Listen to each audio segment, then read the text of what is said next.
সদ্য জনশতাব্দী এক্সপ্রেস ঝমঝমিয়ে আমাদের টাটানগর নামিয়ে দিয়েই উধাও হলো। স্টেশন থেকে ডান দিকের পথ গেছে জামশেদপুর শহরের পানে, আর বাঁয়ের রাস্তা গেছে শহর ছাড়িয়ে দলমা পাহাড় শ্রেণী মাড়িয়ে সোজা চাইবাসা হয়ে দূরে, আরও দূরে। আমরা অত দূরে নাই বা গেলাম। দলমার কোলের কাছে এসে স্টেট হাইওয়ে থেকে ধুধু ধান ক্ষেতের মধ্যে দিয়ে পথ ধরল আমাদের বাহন। এই উদাস পথ আনমনা চলে গেছে শঙ্করদা হয়ে ভুটকা পেরিয়ে পাহাড় ভাঙার দিকে। এই দুটি গ্রাম, ভুটকা আর শঙ্করদা, তারই পাহাড় ভাঙার নয়নমণি হয়ে বেড়ে উঠেছে নতুন ইকো রিসর্ট, দ্য উইকেন্ড।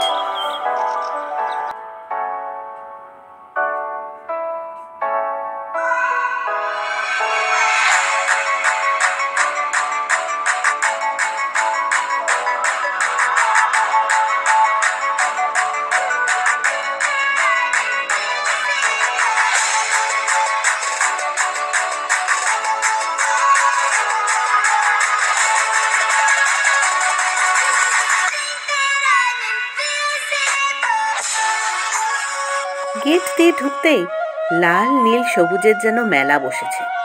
গোলাপ, ডালিয়া, চন্দ্রমল্লিকা, চাঁপা, ঝুমকোলতা যেন গলাগলি হেসে আমাদের অভ্যর্থনা জানায়। রঙের মেলার মাঝে ডান দিকে রিসেপশন, ডাইনিং হল পেরিয়ে ছোট ছোট 5টা দ্বিসজ্জার কটেজ, এসি আর সর্ব আরাম সম্পন্ন। একটি এসি ডরমেটরিও রয়েছে বড় সড় দলের জন্য।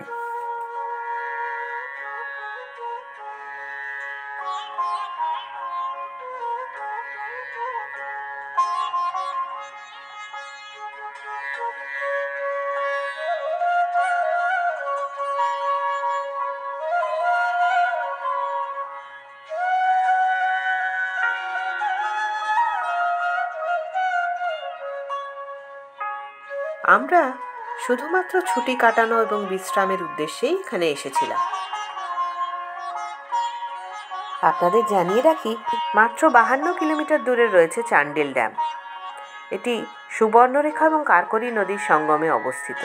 একটি গাড়ি অথবা অটো ভাড়া করে আপনারা ঘুরে দেখে আসতে পারেন সেটি। আসুন দেখিয়ে দিই কটেজের ভেতরটা।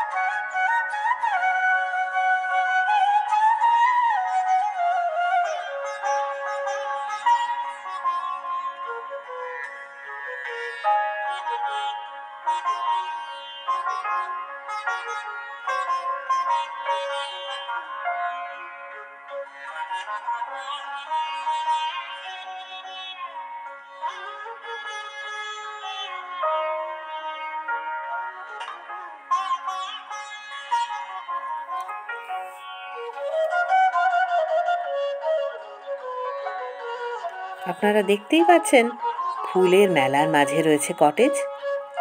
সেটা পেরিয়ে পথ গেছে পেছনের ক্ষেতে। বিস্ময়ের শুরু সেখানেই। ইয়া বড় বড় ফুলকপি, বাঁধাকপি, বেগুন, ক্যাপসিকাম, লঙ্কা, এলাচ, জোয়ান, কিচ্ছুটি আর বাকি নেই। সাইট সিইংয়ের জন্য 32 কিলোমিটার দূরে রয়েছে ডিমনা লেক, 24 কিলোমিটার দূরত্বে জুবিলি পার্ক, আর দলমা পাহাড় এও মাত্র 32 কিলোমিটার দূরে। ঘাটশিলা অথবা গালুডি যেতে হলে এখান থেকে দূরত্ব হবে মাত্র 40 কিলোমিটার। গাড়ি ভাড়ার জন্য রিসেপশনে কথা বলে নেবেন। ছোটরা তো খেলার জায়গা পেয়ে বেজায় খুশি। রিসর্টের ডান দিকে ফুল গাছে ঘেরা একটি পুকুর, সেখানে হাঁসের দল জল কেলিতে ব্যস্ত। দুপুর গড়িয়ে বিকেল না হতেই গ্রামের মেঠো রাস্তায় আদিবাসী গ্রামের মধ্যে দিয়ে হেঁটে বেড়াতে কিন্তু বেশ লাগছিল আমাদের। ক্ষেতের ওপাশটায় আদিগন্ত পৌষের কাটা ধান ক্ষেত।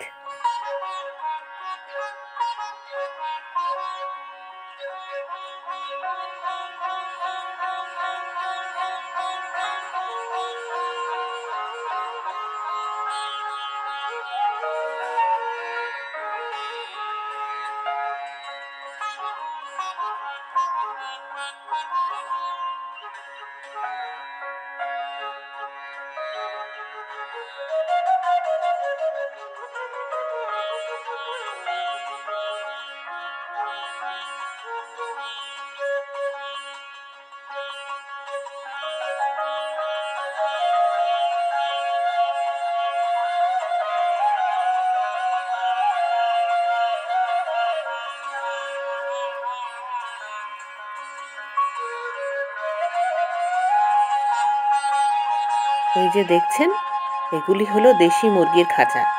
পুকুরের মাছ, ক্ষেতের সবজি, দেশি মুরগি, হাঁসের মাংস, রসনা পরিতৃপ্তির সব রকম আয়োজন, পরিপূর্ণ ব্যবস্থা। ভোরবেলা স্নিগ্ধ সূর্যের আলোয় গুটি গুটি পায়ে ধান ক্ষেত পেরিয়ে ছোট্ট পুকুরের পাশ দিয়ে পরিষ্কার পিচের পথ ধরে শঙ্করদার দিকে এগোই। অবশেষে বলে রাখি, যদি দিন দুয়েকের ছুটি পান, ইচ্ছে করে সবুজের সান্নিধ্যে কোথাও ঘুরে আসতে, অবশ্যই যান পূর্ব সিংভূম জেলার অন্তর্গত এই গ্রামে। কথা দিচ্ছি অসম্ভব ভালো লাগবে। এই সমস্ত ডিটেল দিয়ে রাখলাম ডেসক্রিপশন বক্সে। আমার ভিডিওটি যদি আপনাদের ভালো লাগে তবে লাইক এবং শেয়ার করবেন, আর সঙ্গে রাখবেন দেবশ্রীস ট্রাভেল ডায়েরি। Please subscribe.